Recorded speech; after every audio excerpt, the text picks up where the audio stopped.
পরে আছি এইটারই blouse piece আমি মেক করে নিয়েছি, বিকজ মানে আমরা দেখেছি রানিং ব্লাউজ পিস এই শাড়িগুলোর সাথে না পরলে না ভালো লাগে না, মানে জাস্ট দেখেন কি লাগছে আজকে। সো চলুন দেখে ফেলি। এই শাড়িগুলো একেবারে ফুলে থাকবে না, একদম ছোট চিকন হয়ে ভাঁজগুলো বসবে, কুচির পারফেক্টলি বসবে, ঠিক আছে? জাস্ট হালকা করে একটু আয়রন করে নেবেন, ঠিক আছে? যেহেতু একটু চিকন চিকন ভাজে আসে তো দ্যাটস ওয়াই হচ্ছে এটা একটু আয়রন করে নিতে হয়। আচ্ছা, এইটা হচ্ছে আমাদের আঁচলটা, জাস্ট দেখেন, আপনার খেয়াল করলে বুঝতে পারবেন ভাঁজগুলো কতটুকু চিকন চিকন। আচ্ছা, সো এটা হচ্ছে আমাদের আঁচলের অংশ, পুরো একটা পেঁচানো একটা ব্রোকের একটা আঁচল থাকছে, পুরোটাতে জারি সুতো পেঁচানো ওয়ার্ক। ব্লাউজ পিসটা মার হাবা, ঠিক আছে?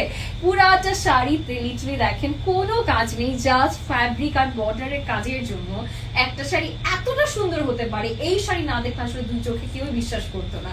জাস্ট দেখেন, মানে এই শাড়িটা কি আছে বলেন, একদম সিম্পল প্লেন, বাট এটা আঁচল, এটা বর্ডার দেখার পর যে কেউ মাথা নষ্ট হয়ে যাবে। আচ্ছা,